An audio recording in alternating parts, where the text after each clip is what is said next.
ಕರಾಳ ಕರ್ನಾಟಕ ವಿಶೇಷ ಕಾರ್ಯಕ್ರಮಕ್ಕೆ ಬ್ರೇಕ್ನ ನಂತರ ಮತ್ತೊಮ್ಮೆ ಸ್ವಾಗತ. ಎಲ್ಲೋ ನ್ಯೂಸ್ ಚಾನಲಲ್ಲಿ ನೋಡ್ತೀರಿ, ಪೇಪರ್ನಲ್ಲಿ ಓದ್ತೀರಿ, ಸಣ್ಣ ಮಗುವಿನ ಮೇಲೆ ಕಾಮುಕನಿಂದ ಅತ್ಯಾಚಾರ ಅನ್ನುವಂಥದ್ದು. ಆದರೆ ತನ್ನ ಮಗು ಅಮ್ಮ ಅಬ್ಬು ಆಗಿದೆ ಅಂತ ಬಂದಾಗ ಒಬ್ಬ ತಾಯಿ ಏನು ಅನುಭವಿಸ್ತಾಳೆ, ಎರಡನೇ ಮಗುವಿಗೆ ಹಾಲು ಉಳಿಸ್ತಾ ಇರುವಂಥ ತಾಯಿ, ಬಾಣಂತಿ ತಾಯಿ, ಮೊದಲನೇ ಮಗುವಿನ ಮೇಲೆ ಅತ್ಯಾಚಾರ ಆಗಿದೆ ಅನ್ನೋ ವಿಷಯವನ್ನು ಹೇಗೆ ಅರಗಿಸಿಕೊಳ್ತಾಳೆ. ಅಂಥದ್ದೊಂದು ದೃಶ್ಯವನ್ನು ಇವತ್ತಿಗೂ ಅರಗಿಸಿಕೊಳ್ಳೋದಕ್ಕಾಗದೆ ಕಣ್ಣೀರಿಡ್ತಾ ಇರುವ ತಾಯಿ ನಮ್ಮ ಸ್ಟುಡಿಯೋದಲ್ಲಿದ್ದಾರೆ. ಪರಿಚಯದ 19 ವರ್ಷದ ಹುಡುಗ ಇವರ ಮಗುವನ್ನು ಕರೆದುಕೊಂಡು ಹೋಗಿ ಭೀಕರವಾಗಿ ಅತ್ಯಾಚಾರಕ್ಕೀಡು ಮಾಡಿರುವಂಥದ್ದು. ನನ್ನ ಮೇಲೆ ಅತ್ಯಾಚಾರ ಆಗಿದೆ ಅನ್ನೋದನ್ನೂ ಕೂಡ ಅರ್ಥ ಮಾಡಿಕೊಳ್ಳೋದಕ್ಕಾಗದ ವಯಸ್ಸಿನ ಮಗು ಇವತ್ತು ಆಸ್ಪತ್ರೆಯಲ್ಲಿದೆ. ತಾಯಿ ಆಸ್ಪತ್ರೆಗೆ ಕರೆದುಕೊಂಡು ಹೋದಂಥ ಸಂದರ್ಭದಲ್ಲಿ ವೈದ್ಯರ ವರ್ತನೆ ಹೇಗಿತ್ತು? ಕೊನೆ ಪಕ್ಷ ನಿಮಗೆ ಸಮಾಧಾನ ಹೇಳುವಂಥದ್ದು, ಮಗುವಿಗೇನು ಆಗೋದಿಲ್ಲ ಅನ್ನುವಂಥ ಧೈರ್ಯ ತುಂಬುವಂಥ ಪ್ರಯತ್ನ ನಡೀತಾ ಅಲ್ಲಿ. ಡಾಕ್ಟ್ರ್ ಹೇಳಿದ್ರು, ಸರ್ ಏನು ಪರವಾಗಿಲ್ಲ ಅಂತ ಹೇಳಿದ್ರು. ಆಗಲಿ ನಮಗೆ ಗೊತ್ತಾಗುತ್ತೆ ಸರ್, ಅಲ್ಲಿ ಅದನ್ನು ನೋಡಿದ ತಕ್ಷಣ ಗೊತ್ತಾಗುತ್ತೆ ಸರ್. ಮಗು ನೋಡಿದ ತಕ್ಷಣ ಗೊತ್ತಾಗಲ್ವೇನು ಸರ್ ನಮಗೆ? ಅವರು ಸುಮ್ಮನೆ ಹಂಗೆ ಹೇಳ್ತಾರೆ ಅಷ್ಟೇ ಸರ್. ಅನ್ಯಾಯಕ್ಕೊಳಗಾದಂಥ ಒಬ್ಬ ಮಹಿಳೆ ತನ್ನನ್ನು ಪ್ರೊಟೆಸ್ಟ್ ಮಾಡ್ಕೊಳ್ಳೋಕೆ ಈಗ ಮುಖ ಮುಚ್ಕೊಂಡು ಬಂದು ಮೀಡಿಯಾ ಮುಂದೆ ಕೂತ್ಕೊಂಡು ಹೇಳಿದ್ರೆ ಎಂಥ ದೊಡ್ಡ ದುರಂತ ಅಂತ ಹೇಳುತ್ತೆ. ಮತ್ತು ನಾಚಿಕೆ ಆಗುತ್ತೆ. ಇಂತಹ ನಾಚಿಕೆಗೆಟ್ಟ ಸಮಾಜದಲ್ಲಿ ಇಂಥವರನ್ನು ಬದುಕೋಕ್ಬಿಟ್ಟಿದಾರಲ್ಲ ಅನಿಸುತ್ತೆ. ಗೊತ್ತಾಗದೇ ಇರೋಂಗೆ, ಇನ್ನೊಬ್ರಿಗೆ ಹೇಳದೇ ಇರೋಂಗೆ ಸಮಾಜದವ್ರು ಬಹಿಷ್ಕಾರ ಹಾಕಿ 4 ಗುದ್ದಿದ್ರೆ ಸರಿ ಹೋಗುತ್ತೆ ಅವ್ರಿಗೆ. ಅಂಥ ಕೆಲಸ ಆಗಬೇಕು. ನೋಡಿ, ಅವಳು ಅಷ್ಟೊತ್ತಿಂದ ಅವಳು ಅಳು ನಿಲ್ತಾ ಇಲ್ಲ. ಅವಳ ಅಳುವಿನಲ್ಲಿ ನಾನು ಮೇಡಮ್ ಎಲ್ಲ ಕಣ್ಣೀರು ಹಾಕಿದ್ದೀವಿ. ಆ ನ್ಯಾಯ ನೀವು ಕೊಡಬಹುದು, ಶಿಕ್ಷೆ ಆಗಬಹುದು. ಆದರೆ ಈಗ ಆಗ್ತಿದೆಯಲ್ಲ ತಾಯಿಗೆ, ಅವ್ರಿಗೆ ಯಾವ ರೀತಿ ನಾವು ಸಾಂತ್ವನ ಹೇಳೋದು? ತಾಯಿ ಪೊಲೀಸರಿಗೆ ಯಾರು ಇನ್ಫಾರ್ಮೇಷನ್ ಕೊಟ್ಟರು? ಎಷ್ಟೊತ್ತಿಗೆ ಬಂದರು ಪೊಲೀಸರು ಸ್ಥಳಕ್ಕೆ? 11 ಗಂಟೆಗೆ ಸರ್. ಯಾರು ಕೊಟ್ಟರು? ನಾವೇ ಸರ್. ನಮ್ಮ ಅಣ್ಣ ಬೆಂಗಳೂರಲ್ಲೇ ಇದ್ದಿದ್ದು ಸರ್. ನಾವೆಲ್ಲ ಬೆಂಗಳೂರಲ್ಲೇ ಇದ್ವಿ ಸರ್. ಡೆಲಿವರಿಗೆ ಅಂತ ಹೋದೆ ಸರ್. ಮತ್ತು ನಮ್ಮ ಮನೆಯಲ್ಲಿ ನಮ್ಮಪ್ಪ, ನಮ್ಮ ತಾಯಿ, ನಾನು, ನಮ್ಮ ತಂಗಿ ಎಲ್ಲ ಇದ್ವಿ ಸರ್. ನಮ್ಮ ಅಣ್ಣಗೆ ಫೋನ್ ಮಾಡಿದೆ ಸರ್. ನಾನು ನಮ್ಮ ಮನೆಯವ್ರಿಗೆ ಫೋನ್ ಮಾಡಿದೆ, ಏನಾದರೂ ಆಗೋಗ್ಬಿಡ್ತಾರೆ, ಮಕ್ಕಳಂದ್ರೆ ತುಂಬ ಇಷ್ಟ ಸರ್ ಅವ್ರಿಗೆ, ಎಲ್ಲಾದರೂ ಪ್ರಾಣ ಬಿಟ್ಬಿಡ್ತಾರೆ ಅಂತ ಹೇಳಲಿಲ್ಲ ಸರ್ ನಾನು. ಮತ್ತು ನಮ್ಮ ಅಣ್ಣನಿಗೆ ಹೇಳಿದೆ ಸರ್. ನಮ್ಮ ಅಣ್ಣ ಬಂದರು ಸರ್. 10:30 ಬಂದರು ಸರ್. ಮತ್ತು 11 ಗಂಟೆಗೆ ಫೋನ್ ಮಾಡಿದ್ರೆ ಬಂದರು ಸರ್ ಪೊಲೀಸವರು. ಬರೋಷ್ಟೊಳಗೆ ಅವ್ರು ತಪ್ಪಿಸ್ಕೊಂಡು ಹೊರಟೋಗ್ಬಿಟ್ರು ಸರ್. ಪೊಲೀಸರು ಬಂದ ಮೇಲೆ ಆಡಿದ ಮಾತು, ನಡೆದುಕೊಂಡ ರೀತಿಯನ್ನು ನೋಡಿದ್ರೆ ನಿಮಗೆ ನ್ಯಾಯ ಸಿಗುತ್ತೆ ಅನ್ನೋ ಭರವಸೆ ಬಂತ? ಆ ರೀತಿ ಭರವಸೆ ತುಂಬೋ ಥರ ಮಾತಾದರೂ ಆಡಿದ್ರ ಪೊಲೀಸರು? ಇಲ್ಲ ಸರ್. ಏನು ಹೇಳಿದ್ರು? ಏನು ಹೇಳೋದು ಸರ್, ಕರ್ಕೊಂಡೋಗಿ ನೋಡ್ಬಿಟ್ಟು ಸುಮ್ಮನೆ ಹೋಗ್ತಾ ಇದ್ದಾರೆ ಸರ್. ಅವರಷ್ಟಿಗೆ ಅವರು ಬೆಳಗ್ಗೆ ಹೋಗೋಷ್ಟೊಳಗೆ, ಹಾಸ್ಪಿಟ್ಲ್ ಹತ್ರ ಹೋಗೋಷ್ಟೊಳಗೆ ಅವ್ರ ಜೊತೆ ಕಾಯ್ಕೊಂಡಿದ್ದಾರೆ ಸರ್ ಹಾಸ್ಪಿಟ್ಲ್ ಹತ್ರ. ಯಾರು ಕಾಯ್ಕೊಂಡಿದ್ರು? ಆ ಹುಡುಗ ಇದ್ದಾರಲ್ಲ ಸರ್, ರೇಪ್ ಮಾಡಿರೋ ಹುಡುಗ, ಆ ಹುಡುಗ ಅವರು ಅಣ್ಣ ಜೊತೆ ಕಾಯ್ಕೊಂಡಿದ್ದಾರೆ ಸರ್. ಹುಡುಗ ಅಲ್ಲೇ ಇದ್ದ? ಇಲ್ಲ ಸರ್, ಹುಡುಗ ಹೋಗಿ ಸರೆಂಡರ್ ಆಗಿದ್ದಂತೆ ಸರ್ ಅವನು. ನಿಮ್ಮ ಯಜಮಾನ್ರು ಹೇಗೆ ತಗೊಂಡ್ರಮ್ಮ ಇಡೀ ಘಟನೆಯನ್ನು? ನಿಮ್ಮ ಯಜಮಾನ್ರು ಹೇಗೆ ತಗೊಂಡ್ರು? ಮಗಳ ಮೇಲೆ ಬಹಳ ಪ್ರೀತಿ ಇತ್ತು ಅಂತ ಹೇಳ್ತಿದ್ರು. ಪ್ರಾಣ ಕಳ್ಕೊಳ್ಳೋದು ಒಂದೇ ಸರ್. ಸ್ಟುಡಿಯೋಗೆ ಕರ್ಕೊಂಬರೋದು ಅಂತಂದಾಗ ಅವರು ಒಪ್ಪಿರಲಿಲ್ಲ. ಅವ್ರ ಗಂಡ ಹೇಳ್ತಿದ್ರಂತೆ, ಹಿಂದೆ ಎಲ್ಲ ಕೂಡ ಈ ಥರದ ಪ್ರಕರಣಗಳು ಟಿ ವಿನಲ್ಲಿ ನೋಡಿದಾಗ, ಪೇಪರಲ್ಲಿ ನೋಡಿದಂಥ ಸಂದರ್ಭದಲ್ಲಿ ತುಂಬ ಎಮೋಷನ್ ಆಗ್ತಿದ್ರಂತೆ. ಅವ್ರೇನು ಹೇಳ್ತಿದ್ರು ಅಂತಂದರೆ, ಈ ಥರ ಪ್ರಕರಣಗಳು ಪೇಪರಲ್ಲಿ ನೋಡಿದ ತಕ್ಷಣನೇ ಆ ಥರ ಪ್ರಕರಣ ಮಾಡೋಂಥವ್ರಿಗೆ ಪೂರ್ತಿಯಾಗಿ ಕಟ್ ಮಾಡಿಬಿಡ್ಬೇಕು, ಬೇರೆ ದೇಶದಲ್ಲೆಲ್ಲ ಇದೆ ಆ ಥರ ಕಾನೂನು ತರಬೇಕು ಅಂತೇಳಿ ಎಲ್ಲ ಮಾತಾಡ್ತಿದ್ರಂತೆ. ಈಗ ಕರ್ಕೊಂಡು ಹೋಗ್ತೀವಿ ಅಂತೇಳಿ ಅಂದಾಗ ಅವ್ರು ಅದೇ ಹೇಳ್ತಿದ್ರು, ನಾನು ಹಾಲು ಹಾಕ್ಲಿಕ್ಕೆ ಹೋಗ್ತೀನಿ ಮೇಡಮ್, ನಾನು ಹಾಲು ಲಾರಿ ಡ್ರೈವರ್, ನಾನು ಸುಮಾರು ಹಳ್ಳಿಗಳಿಗೆ ಹೋಗ್ತಾ ಇದ್ದೀನಿ. ನಾನು ಅಲ್ಲಿ ಹೋಗೋಂಥ ಸಂದರ್ಭದಲ್ಲಿ ಎಲ್ಲ ಊರಿನಲ್ಲಿ ಸೆಕ್ರೆಟರಿಗಳು, ಆಲ್ ಡೈರಿ ಅಧ್ಯಕ್ಷರುಗಳೆಲ್ಲ ಕೇಳಿದ್ರೆ ನನ್ನ ಮಗಳು ಅಂತ ನಾನು ಹೆಂಗೆ ಮೇಡಮ್ ಹೇಳೋದು ಅಂತೇಳಿ ಹೇಳಿ, ನೀನು ಯಾಕೆ ನಾಚ್ಕೊಂತೀಯ ಬಿಡಪ್ಪ, ನಾಚಬೇಕಾಗಿರೋಂಥವ್ರು ನಾಚ್ದೇನೆ ನೀನು ಯಾಕೆ ಇದು ಮಾಡ್ತೀಯ ಅದನ್ನು ಅಂತೇಳಿ ನಾವು ಬೇರೆ ರೀತಿ ಧೈರ್ಯ ಹೇಳಿದ್ರಿ. ಅಂದರೆ ಪೊಲೀಸ್ನವರು ಆ ಊರಲ್ಲಿ ಹೋದ ತಕ್ಷಣ ನಾನು ಹುಡುಗನ ಮನೆ ಮುಂದೆ ಇದ್ದರು. ನೀವು ಹುಡುಗನ ಮನೆಗೆ ರಕ್ಷಣೆ ಕೊಡ್ಲಿಕ್ಕೆ ಬಂದಿದ್ದೀರೋ, ಇಲ್ಲಾಂತಂದರೆ ಅತ್ಯಾಚಾರಕ್ಕೆ ಒಳಗಾಗಿರೋಂಥ ಹೆಣ್ಮಗಳು ರಕ್ಷಣೆ ಕೊಡ್ಲಿಕ್ಕೆ ಬಂದಿದ್ದೀರಪ್ಪ ನೀವು ಅಂತ ಹೇಳಿ ಅಂದೆ. ಅವ್ರ ಮನೆ ಯಾವುದು ಹುಡುಗನ ಮನೇನ ಇದಾಗ್ತದೆ ಅನ್ನೋಂಥ ಮೇಜರ್ ಇದು ಇರಲಿ. ಆದರೆ ಅದು ಬೇರೆ ಪ್ರಶ್ನೆ. ಆದರೆ 2.5 ವರ್ಷದ ಮಗು ಮೇಡಮ್, ಆ ಮಗುನ ಹೋಗಿದ್ದ ಕೂಡಲೇ ನೀನೆ ಕರ್ಕೊಂಡು ಮಗು ಕೂತ್ಕೊಮ್ಮ, ಏನು ಕತೆ ಏನಾಯಿತು ಅಂತಂದರೆ, ಅರ್ಜುನ್ ಮಾಮ ಮನೆಗೆ ಕರೆದ್ರು, ಮಾವಿನ ಹಣ್ಣು ಕೊಟ್ಟರು, ಕಾಯಿ ಕೊಟ್ಟರು. ಕಾಯಿ ಏನು ಕಾಯಿ? ಮಾವಿನಕಾಯಿ ಕೊಟ್ಟರು. ಹಬ್ಬ ಮಾಡಿಬಿಟ್ರು. ಮಾಮ ಇಲ್ಲಿ ಹಬ್ಬ ಮಾಡಿಬಿಟ್ರು, ಎಲ್ಲಿ ಹಬ್ಬ ಅಂದರೆ ಇಲ್ಲಿ ಹಬ್ಬ ಮಾಡಿದ್ರು ಅಂತ ತೋರಿಸ್ತದೆ ಅದು ಮಗು ಅಂತಂದರೆ. ಆಮೇಲೆ ಕಷ್ಟ ಅದು ಅದೇ ಒಂದು ಗಾದೆ ಇದೆಯಲ್ಲ, ಎರೆಯೊಳಗೆ ಹೆರಿಗೆನೋ ಗೊತ್ತಾಗ್ತದೆ ಅಂತ. ಆ ಹೆಣ್ಣು ಮಗು, ಆ ಸಣ್ಣ ಹೆಣ್ಣು ಮಗು ಮೇಲೆ ಅತ್ಯಾಚಾರ ಆದಂಥದ್ದನ್ನು ನಾನು ಆ ತಾಯಿನ ಕೇಳಿದಾಗ ಹೆಂಗೆ ಗೊತ್ತಾಯಿತು ತಾಯಿ ನಿನಗೆ ಏನು ಕತೆ ಅಂತಂದರೆ, ಅಕ್ಕ ನನಗೆ ಗೊತ್ತಿಲ್ಲ, ಮಗು ಸ್ನಾನ ಮಾಡಿಸೋಣ ಹತ್ಕೊಂಡು ಬಂತು, ಏನೋ ಅಳ್ತಾ ಇದೆ ಬಿಡು ಅಂತೇಳಿ ಸ್ನಾನ ಮಾಡ್ಸಕ್ಕೆ ಹೋದಾಗ ಹಬ್ಬ ಆಗಿದೆ ಅಂತ ಅಂತು. ಅವಾಗ ನೋಡಿದ್ರೆ ನನಗೆ ಯಾಕೋ ಡೌಟ್ ಬಂತು, ಇದಾಯ್ತಕ್ಕ ಅಂತೇಳಿ ಅಂದಾಗ ಹೆಂಗೆ ಅಂತ ಪಕ್ಕದ ಮನೆಯಲ್ಲಿ ಒಂದು 2 ವರ್ಷದ ಮಗುವನ್ನು ನಾವು ಈಗ ನನಗೆ ಅದೇ ನಾನು ಮಾತಾಡ್ತಾ ಬಂದೆ, ನನ್ನ ಮಗು ಚೆನ್ನಾಗಿದೆ ಅಂತೇಳಿ ಯಾರನ್ನ ಮುದ್ದಿಸ್ತಾರೆ ಅಂತಂದರೆ ನೀನು ಇಲ್ಲೇ ಮುತ್ತಿಟ್ಟು ನಾನು ಹೋಗಪ್ಪ ನನ್ನ ಮಗುನ ಅನ್ನೋಷ್ಟು ಮಟ್ಟಕ್ಕೆ ಇವತ್ತು ನಾವು ಯೋಚನೆ ಮಾಡಬೇಕಾದಂಥ ಪರಿಸ್ಥಿತಿ ಬಂದಿದೆಯಲ್ಲ. ತಿಳಕ್ಕೂ ಕೊಡಬಾರ್ದಮ್ಮ. ನಮ್ಮ ಪ್ರೆಸ್ ಫ್ರೆಂಡ್ ಹೇಳ್ತಾ ಇದ್ರು, 3ನೇ ಕ್ಲಾಸ್ ಓದ್ತಿದ್ದೆ ನನ್ನ ಮಗು, ಯಾರನ್ನು ಮುಟ್ಬೇಡ ಅಂತ ಹೇಳಿ ಮುಟ್ಸ್ಕೋಬೇಡ ಅಂತ ಹೇಳ್ತೀನಿ ಅಂತ.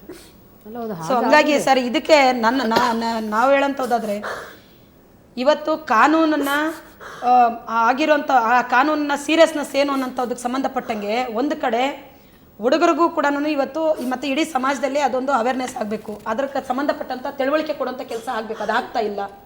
ಇನ್ನು 2ನೇ ಪಾಯಿಂಟ್ ಇರೋಂಥದ್ದು, ಎಲ್ಲರೂ ಕೂಡ ಮಾತಾಡೋಂಥ ಸಂದರ್ಭದಲ್ಲಿ ಮೊನ್ನೆ IG ಸಾಹೇಬರು ಕೋಲಾರಕ್ಕೆ ಬಂದಂಥ ಸಂದರ್ಭದಲ್ಲಿ ಒಂದು ಸ್ಟೇಟ್ಮೆಂಟನ್ನು ಕೊಟ್ಟಿದ್ದಾರೆ, ಹೇಳಿಕೆ ಕೊಟ್ಟಿದ್ದಾರೆ. ಹೆಣ್ಣು ಮಕ್ಕಳು ಹೆಂಗಿರಬೇಕು, ಹೆಂಗೆ ಎಚ್ಚರಿಕೆ ವಹಿಸಬೇಕು, ಅವ್ರು ಸ್ಕೂಲ್ಗೆ ಹೋಗೋ ಟೈಮಲ್ಲಿ ಹೆಂಗೆ ಓಡಾಡಬೇಕು, ಹೆಂಗೆ ಬರಬೇಕು, ಫ್ರೆಂಡ್ಸ್ ಜೊತೆ ಸೇರ್ಕೊಂಡು ಹೆಂಗೆ ಬರಬೇಕು ಅನ್ನೋಂಥದ್ರನ್ನ ಎಲ್ಲ ಶಾಲಾ ಕಾಲೇಜುಗಳಿಗೆ ಹೋಗಿ ಟ್ರೈನಿಂಗ್ ಕೊಡ್ರಿ ಅಂತ ಹೇಳಿದ್ದಾರೆ.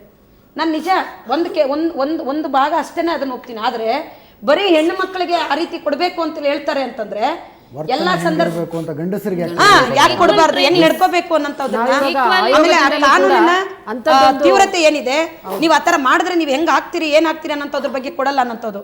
ಇನ್ನೂ ದುಃಖದ ವಿಷಯ ಅಂತಂದ್ರೆ ನಿಜವಾಗ್ಲೂ ಹೇಳ್ತೀನಿ, ನಾನು ಎಲ್ಲ ಊರಿನ ಮುಖಂಡರುಗಳು ನಾನು ಕೇಳ್ತಾ ಇದ್ದೀನಿ, ಅತ್ಯಾಚಾರಕ್ಕೆ ಒಳಗಾದಂಥ ಹೆಣ್ಣು ಮಗಳು ಮನುಷ್ಯರು ಅನ್ನೋಂಥದ್ದನ್ನ ಅವ್ರು ನೋಡ್ಲಿ. ಮಾಲೂರಿನ ಹೆಣ್ಮಗಳ ಮೇಲೆ ಅತ್ಯಾಚಾರ ಆದಂಥ ಸಂದರ್ಭದಲ್ಲಿ 4 ಜನ ಹೆಣ್ಮಗಳ ಮೇಲೆ ಅತ್ಯಾಚಾರ ಮಾಡ್ತಾರೆ, ಊರಿನ ಮುಖಂಡರುಗಳು ಪಂಚಾಯಿತಿ ಮಾಡ್ತಾರೆ ಅಂತಂದ್ರೆ ನಾಚಿಕೆ ಆಗ್ಬೇಕು ಅಂತ ಹೇಳಿ. ನಮಗೆ ಪಂಚಾಯಿತಿ ಮಾಡೋಂಥದ್ದು ಆ ಹೆಣ್ಮಗಳನ್ನ ಕೇಳ್ತಾರಂತೆ ಅವರು, ಆ ತಾಯಿನ ನೀನ್ ಕೋರ್ಟ್ಗೆ ಹೋಗ್ತೀಯ, ಕೇಸ್ ಆಗ್ತೀಯ, ಜೈಲ್ಗೆ ಹೋಗ್ತಾರೆ, ಬರ್ತಾನೆ, ಆಮೇಲೆ ಏನ್ ನಿಂದು ಏನ್ ನಿನ್ಗೆ ಆಮೇಲೆ ಸಿಗಂತವ್ದು ಎದುರಿಸುವಂತ ರೀತಿ ಮಾತಾಡ್ತಾರೆ. ಯಾರಿಗೆ ಬಹಿಷ್ಕಾರ ಆಗ್ಬೇಕೋ ಅವ್ರಿಗೆ ಆಗ್ತಾ ಇಲ್ಲ. ಪಾಪ ಅಮಾಯಕ ಹೆಣ್ಣು ಮಕ್ಕಳಿಗೆ ದಿನನಿತ್ಯ ಸ್ಟೇಷನ್ಗೆ ಹೋದ್ರೆ ಒಂಥರ ಕಾಟ, ಇಲ್ಲೋದ್ರೆ ಒಂಥರ ಕಾಟ, ಶಾಲೆಗೆ ಹೋದ್ರೆ ನೀನು ಹೀಗಿರ್ಬೇಕು, ಮನೇಲಿ ಹೋದ್ರೆ ನೀನು ಹೀಗಿರ್ಬೇಕು. ಅವನು ಹೇಗಿರ್ಬೇಕು ಸರ್, ಅವನು ಹೇಗಿರ್ಬೇಕು? ಇದೆಲ್ಲದರ ಜೊತೆಗೆ ಮೇಡಮ್, ನನಗೆ ಈ ಕೇಸಿನ ಭವಿಷ್ಯದಲ್ಲಿ ಒಂದು ಕರಾಳತೆ ಕಾಣಿಸ್ತಾ ಇರುವಂಥದ್ದು. ನಾಳೆ ದಿನ ಆರೋಪಿಯ ಪರವಾಗಿ ಯಾವುದೋ ವಕೀಲರು ಬಂದು ಅವನು ಇನ್ನೂ ಅಪ್ರಾಪ್ತ ಅಂತ ವಾದ ಮಾಡಕ್ ನಿಲ್ತಾರೆ. ಅಲ್ಲ ಹೌದು, ಅವನ್ನ ಜುವೆನೈಲ್ ಕೋರ್ಟ್ ಅಲ್ಲಿ ಹಾಕಬೇಕು. ಮುಖ್ಯಮಂತ್ರಿಗಳಿಗೆ ಮತ್ತೆ ಗೃಹ ಸಚಿವರಿಗೆ ಈಗಾಗಲೇ ಕೊಟ್ಟಿದ್ದೀನಿ, ಬಾಲಾಪರಾಧಿ ಆದರೂ ಕೂಡ ಇದಾಗುತ್ತೆ, ವಿಷಯದಲ್ಲಿ ಆಗುತ್ತೆ.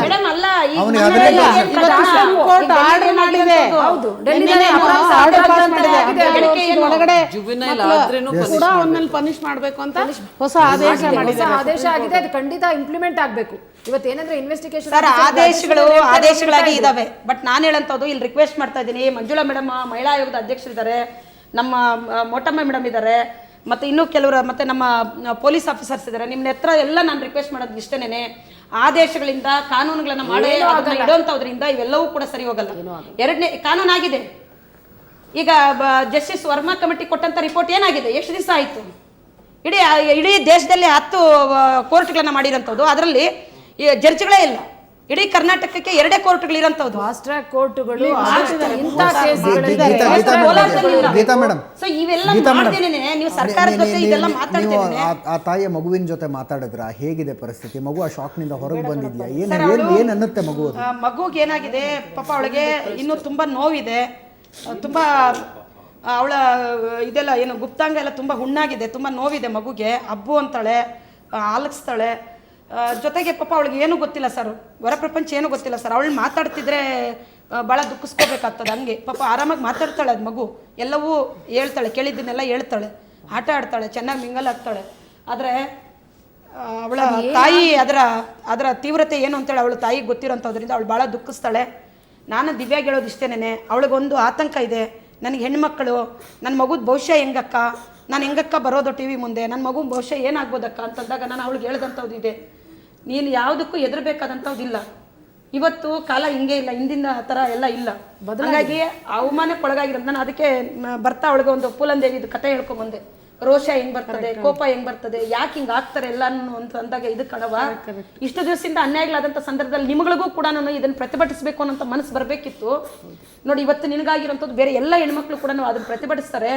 ನೀವು ಟಿವಿ ಮುಂದೆ ಹೋಗೋಂಥದ್ರಿಂದ ಇನ್ನೊಂದಷ್ಟು ಜನ ಹೆಣ್ಮಕ್ಳಿಗೆ ಅದು ತಿಳುವಳಿಕೆ ಬರ್ತದೆ. ದಯವಿಟ್ಟು ನಾನು ಅವ್ರ ಹತ್ರ ರಿಕ್ವೆಸ್ಟ್ ಮಾಡ್ತೀನಿ, ನಿನ್ನ ಹೆಸರನ್ನ ಮತ್ತೆ ನಿಮ್ಮ ಅಡ್ರೆಸ್ಸನ್ನು ಯಾವುದೇ ಕಾರಣಕ್ಕೂ ಕೂಡ ನಾನು ವೈಭವೀಕರಿಸಬೇಡ್ರಿ ಅಂತೇಳಿ ನಾನು ಅವ್ರ ಹತ್ರ ಹೇಳ್ತೀನಿ. ಅವ್ರು ಮಾಡೋದು ಇಲ್ಲ ಕೆಲಸ. ನೀನು ದಯವಿಟ್ಟು ಬಾ ಅಂತ ಹೇಳಿ ಅವಳನ್ನ ಕರ್ಕೊಂಡು ಬಂದಿದ್ದು ನಾನು ಇಲ್ಲಿಗೆ.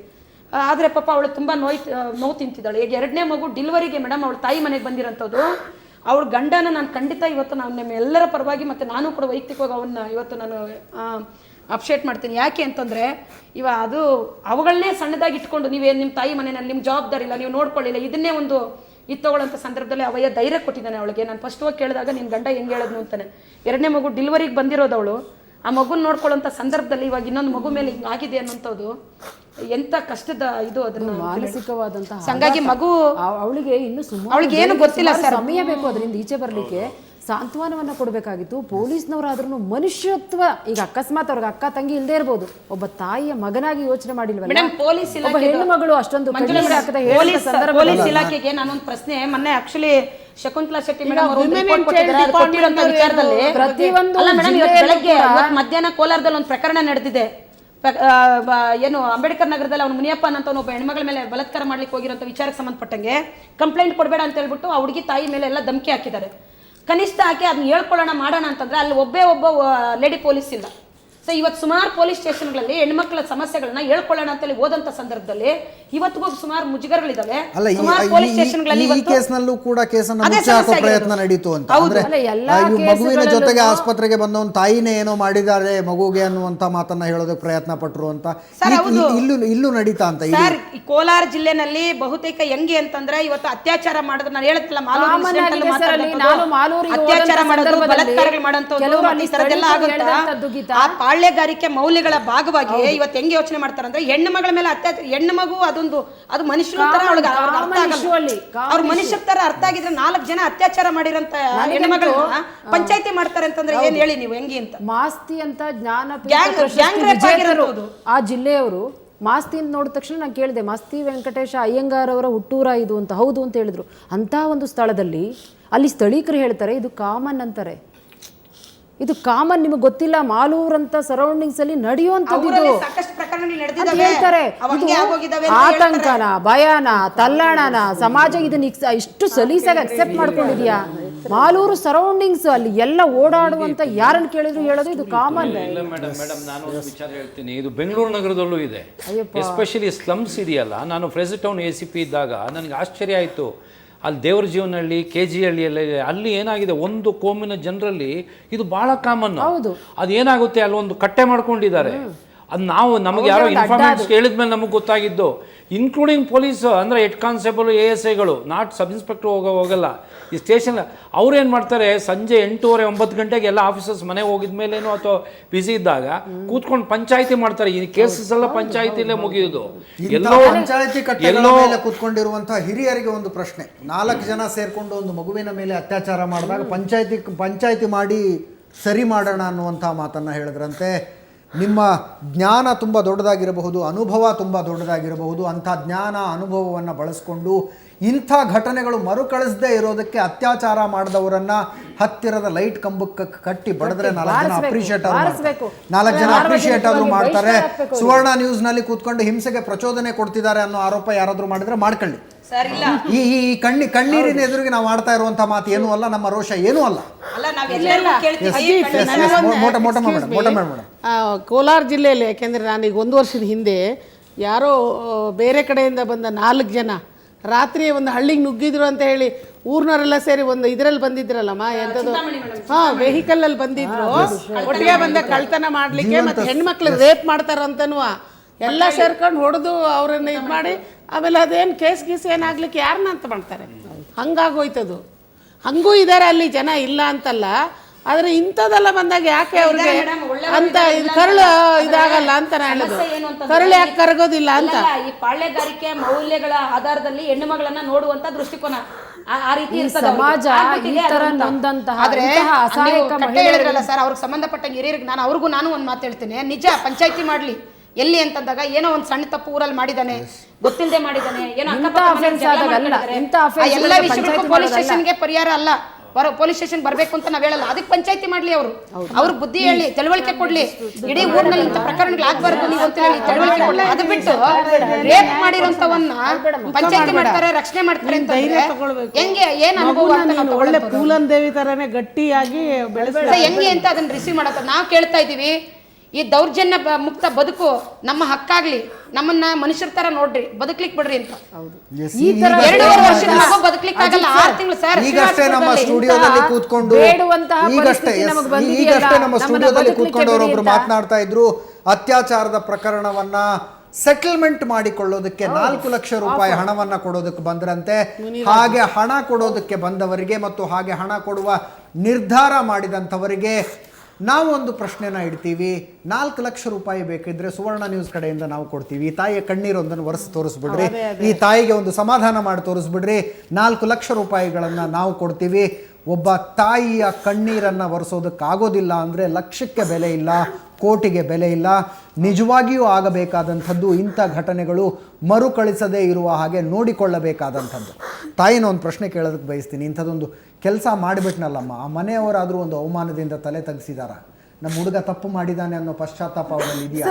ಹೇಗಿದೆ ಅವ್ರ ವರ್ತನೆ? ಅವ್ರ ತಾಯಿನ ನಾನು ಕೇಳಿದ್ದಕ್ಕೆ ಕೋಲ್ ಎತ್ಕೊಂಡು ಬರ್ತಾಳೆ ಸರ್, ಅವ್ಳು ಹೊಡೆಯೋದಕ್ಕೆ ನನ್ನ. ನಿಮ್ಮನ್ನು ಹೊಡೆಯೋದಕ್ಕೆ ಬಂದ್ರು? ಹೌದು ಸರ್, ನಿಮ್ಮನ್ನು ಹೊಡೆಯೋದಕ್ಕೆ ಬಂದ್ರು? ಅತ್ಯಾಚಾರ್ಯ ಮನೆಯವರು ನಿಮ್ಮನ್ನು ಹೊಡೆಯೋದಕ್ಕೆ ಬಂದ್ರು? ಅಲ್ಲ, ಯಾಕಂತ ಅವ್ರ ತಾಯಿ ಹೊಡೆಯಕ್ಕೆ ನಿನ್ಗೆ ಹೊಡೆಯಕ್ಕೆ ಬರೋದು? ಬೈತೀವಿ ಅಂತ ಹೇಳ್ಬೇಕು, ಹೊಡೆಯಕ್ಕೆ ಬರ್ತಾನೆ. ಇಂಥವ್ರನ್ನೆಲ್ಲ ಅವ್ರನ್ನ ಇನ್ವೆಸ್ಟಿಗೇಷನ್ ಮಾಡ್ತಾರೆ, ಯಾರೋ ಇಬ್ರು ಆಫೀಸರ್ ಅವ್ರನ್ನ ಆತರ ಟೀಸ್ ಮಾಡ್ತಾರೆ, ಒಬ್ಬ ಅಫಿಷಿಯಲ್ನ ಇವ್ರನ್ನ ಈ ತರ ಕೇಳ್ತಾರೆ. ಎಲ್ಲಿ ಹೋಗಿ ಕೇಳೋದು ಸರ್? ನಮ್ಮ ಹೆಣ್ಣು ಮಕ್ಕಳಲ್ಲೂ ಕೂಡ ಅವೇರ್ನೆಸ್ ಇಲ್ಲ ಅಂತಂದ್ರೆ ಇನ್ ಎಲ್ಲಿ ಹೋಗಿ ಕೇಳ್ಬೇಕು ಅವರು? ಕಾಡು ದೇವರು, ಊರು ದೇವರು ಎಲ್ಲ ಸುತ್ತರೂ ಕೂಡ ನೀವು ಬೀದಿನಲ್ಲಿ ಬೆತ್ತಲು ಮಾಡಿ ಇವತ್ತು ನಿಲ್ಲಿಸ್ತೀರಿ ಹೆಣ್ಮಕ್ಳನ್ನ ಅಂತ ಹೇಳಿದ್ರೆ, ಇವತ್ತು ಆ ಹೆಣ್ಮಗಳನ್ನ ಎನ್ಕ್ವೈರಿ ಮಾಡುವಾಗ ಇಬ್ರು ಆಫೀಸರ್ಸ್ ಕೇಳ್ತಾರೆ, ಹೆಣ್ಮಗಳಿದ್ದಾಳೆ ಸರ್, ಅವಳಿಗೂ ಒಂದು ನೋಡಿ ಅವ್ರಿಗೊಂದು ಹೆಣ್ಮಗಳಿದ್ದಾಳೆ ಅಂತ ಹೇಳ್ತಾರೆ. ಆದ್ರೂ ಅವ್ರಿಗೆ ಹೃದಯ ಇಲ್ಲ, ಅವರಿಗೂ ಮನುಷ್ಯತ್ವ ಇಲ್ಲ, ಏನಿಲ್ಲ. ಅಶೋಕ್ ಕುಮಾರ್ ಸರ್, ಅವಳನ್ನ ಹೊಡೆಯಕ್ ಬರ್ತಾರೆ ಅಂತ ಹೇಳಿದ್ರೆ ಆ ಸ್ಟೇಷನ್ ನಲ್ಲಿ ಬೆಸ್ಟ್ ಆಫ್ ದ ಆಫೀಸರ್ ಇದ್ರೆ ಏನ್ ಮಾಡಬಹುದು ಸರ್ ಇಂಥ ಸಂದರ್ಭದಲ್ಲಿ? ಇಲ್ಲ, ಇದನ್ನು ಭಾಳ ಸೀರಿಯಸ್ ಆಗಿ ಕೇಸ್ ತೊಗೊಳ್ಬೇಕಾಯಿತು. ಮಗುನ ಕ್ಲೀನಾಗಿ ಎಕ್ಸಾಮಿನೇಷನ್ ಮಾಡಬೇಕು, ಹುಡುಗನಿಗೆ ಸರಿಯಾಗಿ. ಈಗ ಹುಡುಗನ್ನ ಇಮಿಡಿಯೇಟ್ ಮೆಡಿಕಲ್ ಎಕ್ಸಾಮ್ ಮಾಡಿಸ್ಬೇಕಾಗಿತ್ತು. ಇದರಲ್ಲಿ DNA ಟೆಸ್ಟ್ ಮಾಡಬೇಕು, ಭಾಳ ಇಂಪಾರ್ಟೆಂಟ್. ಅಂದರೆ ರೇಪ್ ಕೇಸ್ನಲ್ಲಿ DNA ಟೆಸ್ಟ್ ಭಾಳ ಇಂಪಾರ್ಟೆಂಟ್ ಇದ್ದಿದ್ದು. ಆಮೇಲೆ ಅದು ಸುಮಾರು ಪ್ರೋಸೆಸ್ ಇದೆ, ಹೇರ್ಸ್ ಇರುತ್ತೆ, ಅದ್ರದ್ದು DNA ಟೆಸ್ಟ್ ಆಗಬೇಕು. ಭಾಳ 100% ಕನ್ವಿಕ್ಷನ್ ತೊಗೊಳ್ಬೋದು. ಈಗ ಅವ್ರು ಯಾರೋ ಹೇಳಿದ್ರು, ಈಗ ಇವರು ಹೇಳಿದ್ರು FSL ರಿಪೋರ್ಟ್ ಭಾಳ ಇಂಪಾರ್ಟೆಂಟ್ ಅಲ್ಲ. ಇದರಲ್ಲಿ ಒಂದು 20 ನನಗೆ ಗೊತ್ತಿದ್ದಂಗೆ ಜಡ್ಜೆ ನನಗೆ ಹೇಳಿದ್ದಾರೆ 25% ಕನ್ವಿನ್ಸ್ ಆದ್ರೆ ಕನ್ವಿಕ್ಷನ್ ಕೊಡ್ತಾರೆ. 100% ಕನ್ವಿಕ್ಷನ್ ಆಗಬೇಕಾಗಿ ಅದು ಎವಿಡೆನ್ಸ್ ಬರಬೇಕಾಗಿಲ್ಲ. ಇವನು ಒಂದು ಹೆಣ್ಮಗಳು ರೇಪ್ ಕೇಸಲ್ಲಿ ಆ ಹೆಣ್ಣು ಮಗಳು ಎಕ್ಸ್ಪ್ಲೈನ್ ಮಾಡ್ತಾರೆ ಜಡ್ಜಿಗೆ ಇನ್ ಕ್ಯಾಮರಾದಲ್ಲಿ. That itself is enough. ಅಲ್ಲ, ಇಲ್ಲಿ ಇವನ್ ಸುಪ್ರೀಂ ಕೋರ್ಟ್ ಇಂದ ಆರ್ಡರ್ ಆಗಿದೆ. She is been wounded badly, the child is ತಾಯಿ ದಯವಿಟ್ಟು ಅಳಬೇಡಿ. ನಿಮ್ಮ ಮಗುವಿನ ಮೇಲೆ ಅತ್ಯಾಚಾರ ಮಾಡಿದಂಥವ್ರು ಅವ್ರ ಮನೆಯವರ ಮಾನವೀಯತೆ ಸತ್ತು ಹೋಗಿತ್ತು ಅಂದ ಮಾತ್ರಕ್ಕೆ ಸಮಾಜ ಏನು ಸತ್ತು ಹೋಗಿಲ್ಲ, ನಾವ್ಯಾರು ಸತ್ತು ಹೋಗಿಲ್ಲ. ಮಹಿಳಾ ಮತ್ತು ಮಕ್ಕಳ ಇಲಾಖೆಯವರು ಯಾರು ಬರ್ಲಿಲ್ವಮ್ಮ ಅವ್ರನ್ನ ಹಾಸ್ಪಿಟಲೈಸ್ ಮಾಡಲಿಕ್ಕೆ, ಹಾಸ್ಪಿಟ್ಲಿಗೆ ಅಡ್ಮಿಟ್ ಮಾಡಲಿಕ್ಕೆ, ಅಥವಾ ಅವ್ರಿಗೆ ಏನು ಅಸಿಸ್ಟೆನ್ಸ್ ಯಾರು ಇಲ್ವಾ? CDPO AD ಯಾರು ಹೋಗಿಲ್ಲ. ನಾನು ಈಗ ಸಂಜೆ ಅವ್ರ ಮನೆಯಿಂದ ಬರ್ಬೇಕಾದಾಗ ಫೋನ್ ಮಾಡ್ತಿದ್ರು ಅವರು, ನಾವೀಗ ಬರ್ತಾ ಇದ್ದೀವಿ, ಅಧಿಕಾರಿಗಳು ಬರ್ತಾ ಇದ್ದಾರೆ, ಎಲ್ಲಿದ್ದೀರಿ ನೀವು ಏನು ಅಂತ ಹೇಳಿ. 3 days ಆಗಿದೆ. ನನಗಿನ್ ಫೋನಲ್ಲಿ ಅದನ್ನೆಲ್ಲ ಪಾಪ ಅವ್ರು ಯಾರೋ ಏನೋ ಇನ್ಯಾರೋ ಕ್ಲರ್ಕ್ಗಳು ಅವರು ಇವರು ಮಾಡ್ತಾ ಇರ್ತಾರೆ, ಅವ್ರ ಮೇಲೆ ನಾನು ಗಲಾಟೆ ಮಾಡಿ ಏನು ಪ್ರಯೋಜನ ಅಂತೇಳಿ ನಾನು ಸುಮ್ಮನೆ ಬಂದೆ. ಯಾರು ಬಂದಿಲ್ಲ ಮೇಡಮ್, ಇದುವರೆಗೂ ಯಾರು ಅವ್ರನ್ನ ಹೋಗಿ ಮಾತಾಡಿಲ್ಲ ಮೇಡಮ್ ಅಧಿಕಾರಿಗಳು. ನಾನು ಆಯೋಗದ ಮೂಲಕ ಒಂದು ಮನವಿ ಮಾಡ್ತೀನಿ. 30 ಜಿಲ್ಲೆಯಲ್ಲೂ ಕೂಡ ಮಹಿಳಾ ಮತ್ತು ಮಕ್ಕಳ ಅಭಿವೃದ್ಧಿ ಇಲಾಖೆ ಇದೆ. ಅಭಿವೃದ್ಧಿ ಇಲಾಖೆಯಲ್ಲಿ CDPO ಅಂತೇಳಿ, ಪ್ರೊಟೆಕ್ಷನ್ ಆಫೀಸರ್ ಅಂತೇಳಿ ಒಳ್ಳೆ ಸಂಬಳ ತಗೊಂಡು ಕೆಲಸ ಮಾಡ್ತಾ ಇದ್ದಾರೆ. ದಯಮಾಡಿ ಮಹಿಳೆಯರೇ, ಇಡೀ ರಾಜ್ಯದ ಮಹಿಳೆಯರು ಅವರ ಹೆಲ್ಪನ್ನು ತಗೊಂಡು ನೀವು ಕಂಪ್ಲೇಂಟನ್ನು ಲಾಡ್ಜ್ ಮಾಡಿ. ಅಲ್ಲಿ ಆಗಿಲ್ಲ ಅಂದಾಗ ನೀವು ಮೀಡಿಯಾದವ್ರ ಮುಂದೆ ಬನ್ನಿ, ಆಯೋಗದವ್ರ ಮುಂದೆ ಬನ್ನಿ, ಖಂಡಿತವಾಗಿ ನ್ಯಾಯ ಸಿಗುತ್ತೆ. ಇಡೀ ಸಮಾಜ ಸತ್ತೋಗಿಲ್ಲ, ಇಡೀ ಸಮಾಜದಲ್ಲಿ ಇರೋರೆಲ್ಲ ಕೆಟ್ಟವರಾಗಿಲ್ಲ. ಪುರುಷರಿದ್ದರೂ ಕೂಡ ಮಹಿಳೆಯರ ಪರವಾಗಿ ಚಿಂತನೆ ಮಾಡುವಂತಹ, ಮಹಿಳಾ ಪರ ಯೋಚನೆ ಮಾಡುವಂತಹ ಪುರುಷರು ಕೂಡ ಇದ್ದಾರೆ ಅನ್ನೋದನ್ನ ಈ ಮೂಲಕ ನಿರೂಪಿಸಬೇಕು ಅಂತಂದ್ರೆ ದಯಮಾಡಿ 30 ಜಿಲ್ಲೆಯಲ್ಲಿರುವಂತಹ ಎಲ್ಲ ಹೆಣ್ಣು ಮಕ್ಕಳು ಯಾವುದೇ ರೀತಿಯ ದೌರ್ಜನ್ಯ ಆದರೂ ಕೂಡ ಪೊಲೀಸ್ ಠಾಣೆಗೆ ನಿಮಗೆ ಹೋಗ್ಲಿಕ್ಕೆ ಭಯ ಆದರೆ ಅಥವಾ ಪೊಲೀಸ್ ಠಾಣೆಗೆ ಕಂಪ್ಲೇಂಟ್ ಬರೀಲಿಕ್ಕೆ ನಿಮಗೆ ಗೊತ್ತಾಗದೇ ಇದ್ರೆ ಮಹಿಳಾ ಮತ್ತು ಮಕ್ಕಳ ಅಭಿವೃದ್ಧಿ ಇಲಾಖೆಯ ಅಡಿಯಲ್ಲಿ ಬರುವಂತಹ CDPO ಮತ್ತೆ ಪ್ರೊಟೆಕ್ಷನ್ ಆಫೀಸರ್ ಅಂತ ನಾವೇನು ಕರಿತೀವಿ, ಅವರಿಗೆ ಒಳ್ಳೆಯ ಸಂಬಳವನ್ನು ಕೊಟ್ಟು ಸರ್ಕಾರ ಇಂಥ ಸೇವೆಗೆ ನಿಯೋಜನೆ ಮಾಡಿದೆ ಅನ್ನೋದನ್ನು ದಯಮಾಡಿ ನಿಮ್ಮ ತಲೆಗಿಟ್ಟುಕೊಳ್ಳಿ. ನಮ್ಮ ಸಹಾಯವನ್ನು ನೀವು ಪಡ್ಕೊಳ್ಳಿ. ನನ್ನ ದೂರವಾಣಿ ಸಂಖ್ಯೆ ಈಗ ಎಲ್ಲ ಪತ್ರಿಕೆಗಳಲ್ಲಿದೆ, ಎಲ್ಲ ಮೀಡಿಯಾಗಳಲ್ಲಿ ಇದೆ, ನನ್ನ ಸಂಚಾರಿ ದೂರವಾಣಿಯೂ ಇದೆ, ನಮ್ಮ ಆಯೋಗದ ದೂರವಾಣಿ ಕೂಡ ಇದೆ, ಫ್ಯಾಕ್ಸ್ ಇದೆ, ಎಲ್ಲರಿಗೂ ಕೂಡ ನನ್ನ ನಂಬರ್ಗಳನ್ನು ಕೂಡ ನಾನು ಕೊಟ್ಟಿದ್ದೇನೆ. ಖಂಡಿತವಾಗಿ ಈ ನಿಟ್ಟಿನಲ್ಲಿ ಎಲ್ಲರ ಸಮ್ಮುಖದಲ್ಲಿ ಎಲ್ಲರನ್ನ ಜೊತೆ ತಕ್ಕೊಂಡು ಇದೊಂದು ದಂಗೆ ಹೇಳಬೇಕು. ಇಡೀ ಭಾರತವನ್ನು ರಕ್ಷಣೆ ಮಾಡಲಿಕ್ಕೆ ಸೈನಿಕರು ಹೇಗಿದ್ದಾರೋ ಹಾಗೆ ಒಂದು ಮಹಿಳಾ ಕುಲವನ್ನು ರಕ್ಷಣೆ ಮಾಡಲಿಕ್ಕೆ ಎಲ್ಲರೂ ಇವತ್ತೇ ಪಣ ತೊಡಬೇಕು. ಇದು ಕರ್ನಾಟಕದ ನಿರ್ಭಯ ಪ್ರಕರಣ ಆಗಬೇಕು ಅನ್ನೋದು ನನ್ನ ಆಶಯ. ದಯಮಾಡಿ ಎಲ್ಲರೂ ಕೂಡ ನಮ್ಮ ಆಯೋಗದ ಜೊತೆ ಕೈ ಜೋಡಿಸಬೇಕು. ಆಯೋಗ ಒಂದೇ ಅಥವಾ ಸರ್ಕಾರ ಒಂದೇ ಅಥವಾ ಪೊಲೀಸ್ ಆಫೀಸರ್ ಒಂದೇ ಅಥವಾ ಮೀಡಿಯಾ ಒಂದೇ ಕೆಲಸ ಮಾಡಲಿಕ್ಕೆ ಸಾಧ್ಯ ಆಗೋದಿಲ್ಲ. ಅಲ್ಲ, ಒಂದು ನಿಮಿಷ. ಇವರು ಹೇಳೋತಿಗೆ ಇದು ಏನು ನಿರ್ಭಯ ಕೇಸ್ ರೆಫರ್ ಮಾಡಿದ್ರು. ಹೌದು, ನನಗೆ ಈಗ ಒಂದು ಇದು ಬರುತ್ತೆ. ಯಾಕೆಂದರೆ ನಿರ್ಭಯ ಕೇಸ್ ಆದಾಗ ಇಡೀ ದೇಶದ ಎಲ್ಲ ಜನರು ಎಲ್ಲ ಸ್ಟೇಟ್ನವರು ಹೋಗಿ ಅಲ್ಲಿ ದೊಡ್ಡದಾಗಿ ಡೆಲ್ಲಿಲಿ ಪ್ರೊಟೆಸ್ಟ್ ಮಾಡಿದ್ರು. ಈ ಥರ ಅನ್ಯಾಯ ಬೆಂಗಳೂರಿಂದನೂ ಹೋಗಿದ್ದಾರೆ. ಈ ಥರ ಅನ್ಯಾಯದಾಗ ಈಗ ಯಾಕೆ ಬಾಯಿ ಮುಚ್ಕೊಂಡಿದ್ದಾರೆ? ಯಾರು ಯಾಕೆ ಇವ್ರು ಹೊರ ಬರ್ತಿಲ್ಲ? ಯಾಕೆ ಪ್ರೊಟೆಸ್ಟ್ ಮಾಡ್ತಿಲ್ಲ? ಯಾಕೆ ನ್ಯಾಯ ಕೇಳ್ತಿಲ್ಲ? ಇವಾಗ ಪ್ರಕರಣಗಳು ನಡೆದಂತ ಸಂದರ್ಭದಲ್ಲಿ ಸರ್ ನಾನು ಕೇಳಂತದ್ದು ಮಂಜುಳಾ ಮೇಡಮ್ ಹೇಳಿದ್ರು ಎಸ್ ಆದ್ರೂ ಆ ಪಾಯಿಂಟ್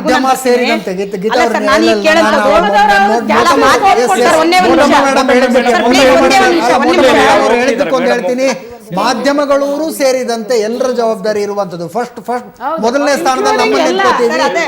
ಹೈ ಪ್ರೊಫೈಲ್ ಪ್ರಕರಣಗಳ ನಡೆದಾಗ ನಮ್ಮ ರಿಯಾಕ್ಷನ್ ಬೇರೆ ರೀತಿಯಾಗಿರುತ್ತೆ. ಯಾವುದೋ ಒಂದು ಕಗ್ಗ ಹಳ್ಳಿಲಿ ಒಂದು ಅನ್ಯಾಯ ನಡೆದಾಗ ನಮ್ಮ ರಿಯಾಕ್ಷನ್ ಬೇರೆ ಆಗಿರುತ್ತೆ. ಅಲ್ಲ, ಒಂದು ನಿಮಿಷ. ಈಗಷ್ಟೇ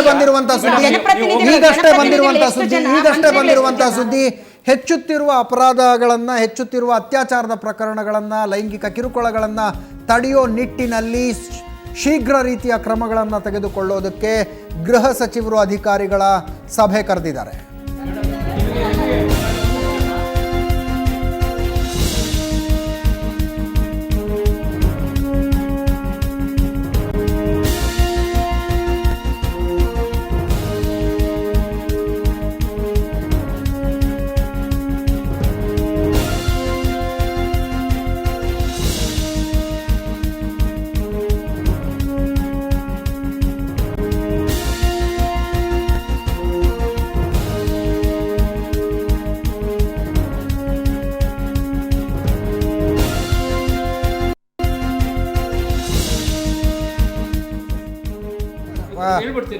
ಒಂದೇ ನಿಮಿಷ. ನಮ್ಮ ದೂರವಾಣಿ ಸಂಪರ್ಕದಲ್ಲಿ ಪೊಲಿಟಿಕಲ್ ರಿಪೋರ್ಟರ್ ಕಿರಣ್ ಇದ್ದಾರೆ. ಕಿರಣ್, ನಾಳೆ 11 ಗಂಟೆಗೆ ಅಧಿಕಾರಿಗಳ ಸಭೆ. ಯಾವ ಅಧಿಕಾರಿಗಳನ್ನು ಸಭೆಗೆ ಆಹ್ವಾನಿಸಲಾಗಿದೆ ಮತ್ತು ಏನಾದರೂ ಡ್ರಾಸ್ಟಿಕ್ ಸ್ಟೆಪ್ ಅಂತ ಏನಾದರೂ ತೆಗೆದುಕೊಳ್ಳುವಂಥ ಸೂಚನೆಗಳಿದೆಯಾ ಗೃಹ ಸಚಿವರು ಈ ಅತ್ಯಾಚಾರ ಪ್ರಕರಣಗಳನ್ನು ತಡೆಯೋದಕ್ಕೆ?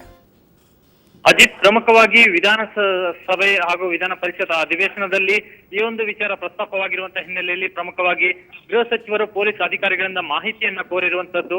ನಾಳೆ ಬೆಳಗ್ಗೆ ಈ ಒಂದು ಪೊಲೀಸ್ ಅಧಿಕಾರಿಗಳು ತಮ್ಮನ್ನ ಭೇಟಿ ಮಾಡಿ ಸಂಬಂಧಪಟ್ಟಂತೆ ಸೂಕ್ತವಾದ ಮಾಹಿತಿಯನ್ನು ಕೊಡಬೇಕು ಅನ್ನೋ ಒಂದು ಸೂಚನೆಯನ್ನ ಗೃಹ ಸಚಿವರು ಇದೀಗ ಪೊಲೀಸ್ ಅಧಿಕಾರಿಗಳಿಗೆ ಕೊಟ್ಟಿದ್ದಾರೆ.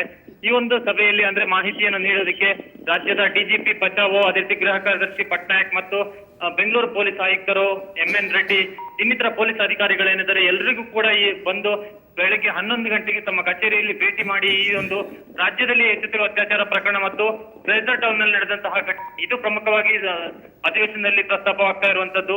ಈ ಹಿನ್ನೆಲೆಯಲ್ಲಿ ಈ ಒಂದು ಪ್ರಕರಣಗಳಿಗೆ ಸಂಬಂಧಪಟ್ಟಂತೆ ಕ್ಷಣದ ಮಾಹಿತಿ ಅಂದ್ರೆ ನಾಳೆ ಬೆಳಕಿನವರೆಗಿನ ಪ್ರಗತಿಯ ಒಂದು ಮಾಹಿತಿಯನ್ನು ಕೊಡಬೇಕು ಅನ್ನೋ ಒಂದು ಸೂಚನೆಯನ್ನ ಇದೀಗ ಗೃಹ ಇಲಾಖೆ ಸಚಿವಾಲಯದಿಂದ ಎಲ್ಲ ಪೊಲೀಸ್ ಅಧಿಕಾರಿಗಳಿಗೆ ಹಾಗೂ ರಾಜ್ಯದ ಪೊಲೀಸ್ ಮಹಾನಿರ್ದೇಶಕರಿಗೆ ಕೂಡ ರವಾನೆಯಾಗಿದೆ.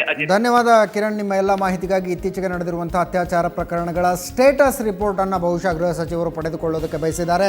11 ಗಂಟೆಗೆ ಅಧಿಕಾರಿಗಳ ಸಭೆ ಕರೆದಿರುವಂತದ್ದು. ಅಶೋಕ್ ಕುಮಾರ್ ಸರ್ ಹೇಳ್ತಾ ಇದ್ರು, ಒಂದು ಹ್ಯಾಬಿಚುವಲ್ ರೇಪಿಸ್ಟ್ಗಳ ಬಗ್ಗೆ ಹೇಳ್ತಾ ಇದ್ರು. ಒಳಗಡೆ ನುಗ್ಗಿ ಅವಳನ್ನ ರೇಪ್ ಮಾಡಕ್ ಹೋದಾಗ ಹುಡುಗ ಬಂದ್ಬಿಡ್ತಾನೆ. ಆ ಮಗನಿಗೆ ಏನ್ ಮಾಡ್ತಾರೆ, ಹಗ್ಗ ಹಾಕ್ಬಿಟ್ಟು ಮೇಲ್ಗಡೆ ಈ ಬಾವಿಗೆ ಇದು ಮಾಡ್ತಾರಲ್ಲ ಹಾಗೆ ಇಟ್ಕೊಂಡು ತಾಯಿಗೆ ಎದುರಿಸ್ತಾರೆ. ನೀನು ಕೋಪರೇಟ್ ಮಾಡದಿದ್ದರೆ ನಾವು ಮಗುನ ಸಾಯಿಸ್ತೀವಿ ಅಂತೇಳಿ ಮಗುಗೆ ಇಲ್ಲಿಗೆ ನಿಂತಿರೋದು. ಹೀಗೆ ಮಗು ಕಣ್ಣು ಮುಂದೆ ಆ 3 ಜನರು ರೇಪ್ ಮಾಡ್ತಾರೆ ತಾಯಿನ. ಆ ಕೇಸು ಭಾಳ ಸೆನ್ಸೇಷನಲ್ ಆಯಿತು ಬೆಂಗಳೂರು ಸಿಟಿನಲ್ಲಿ. ಆವಾಗ ಅಲ್ಲಿ ಅಜೀಮ್ ಅಂತೇಳಿ ನಮ್ಮ ಇನ್ಸ್ಪೆಕ್ಟರ್ ಇದ್ರು, ನಮ್ಮ ಸ್ಕ್ವಾಡಲ್ಲಿ ಆದರು. But Azeem caught the real culprits. 3 ಜನನ ಹಿಡಿದು ಅರೆಸ್ಟ್ ಮಾಡಿ ಪೊಲೀಸ್ ಕಸ್ಟಡಿಗೆ ತಗೊಂಡು ರಿಕವರಿಗೆ ಹೋಗುವಾಗ ಎನ್ಕೌಂಟರ್ ಮಾಡಿದ್ರು. ಯಾರಿಗೆ?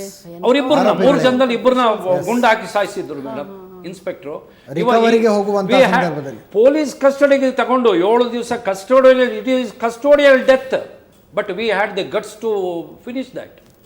ಆ ಥರ ಎಲ್ಲಿ ಮಾಡ್ತಾ ಇದ್ದಾರೆ ಪೊಲೀಸ್ನವರು? ಅದರಿಂದ ನನಗೆ ನೆನಪಿರುವಂತಹ ಕೊನೆಯ ಪ್ರಕರಣ ನನಗೆ ನೆನಪಿರುವಂತಹ ಕೊನೆಯ ಪ್ರಕರಣ ಬೆಳಗಾಂನಲ್ಲಿ ಪ್ರವೀಣ್ ಶಿಂತ್ರೆ ಎನ್ಕೌಂಟರ್ ನಡೆದಂಥದ್ದು. ಪ್ರವೀಣ್ ಶಿಂತ್ರೆ ಎನ್ಕೌಂಟರ್, ಒಬ್ಬ ರೇಪಿಸ್ಟ್, ಒಬ್ಬ ಮರ್ಡರರ್, ಆತನ ಎನ್ಕೌಂಟರ್ ನಡೆದಿರುವಂಥದ್ದು. ಬೆಂಗಳೂರಿನಲ್ಲಿ ಈಗ ಜಾಯಿಂಟ್ ಕಮಿಷನರ್ ಆಗಿರೋ ಹೇಮಂತ್ ನಿಂಬಾಳ್ಕರ್ ಆಗ ಬೆಳಗಾವಿ SP ಆಗಿದ್ರು. ಪ್ರವೀಣ್ ಶಿಂತ್ರೆ ಒಬ್ಬ ರೇಪಿಸ್ಟ್, ಆತನ ಹಾವಳಿ ಎಷ್ಟು ಮಿತಿಮೀರಿತ್ತು ಅಂದರೆ ಜನ ಅಕ್ಷರಶಃ ಬೀದಿಗಿಳಿದ್ರು. ನನಗೀಗಲೂ ಕೂಡ ನೆನಪಿರುವಂಥದ್ದು, ಆಗ್ತಾನೆ ಪತ್ರಿಕೋದ್ಯಮವನ್ನು ಆರಂಭಿಸಿದ್ವಿ ನಾವು. ಮಹಿಳೆಯರು SP ಗೆ ಬಳೆ ತೋರಿಸ್ತಾ ಇದ್ರು, ಇವನ್ನ ತೊಟ್ಕೊಂಡು ಕೂತ್ಕೊಳ್ರಿ ನಿಮಗೆ ಪ್ರವೀಣ್ ಶಿಂತ್ರೆನ ಕಂಟ್ರೋಲ್ ಮಾಡೋದಕ್ಕಾಗದೇ ಇದ್ರೆ ಅಂತ. ಬಹುಶಃ ಉಡುಪಿಯಲ್ಲಿ ಅರೆಸ್ಟ್ ಮಾಡ್ತಾರೆ. ಉಡುಪಿಯಲ್ಲಿ ಅರೆಸ್ಟ್ ಮಾಡಿ ಬೆಳಗಾವಿಗೆ ಕರೆದುಕೊಂಡು ಬಂದು ಯಾವ ಮನೆಯ ಯಾವ ಬಾತ್ರೂಮ್ನಲ್ಲಿ ಆತ ಒಂದು ಅತ್ಯಾಚಾರ ಮಾಡಿ ಕೊಲೆ ಮಾಡಿದ್ನೋ ಅದೇ ಬಾತ್ರೂಮಲ್ಲಿ ಆತನ ಎನ್ಕೌಂಟರನ್ನು ಮಾಡಲಾಯಿತು. ಒಂದು ಸಣ್ಣ ಬ್ರೇಕ್ನ ಸಮಯ ಆಗಿದೆ. ಬ್ರೇಕ್ ನಂತರ ಚರ್ಚೆಯನ್ನು ಮುಂದುವರಿಸ್ತೀವಿ.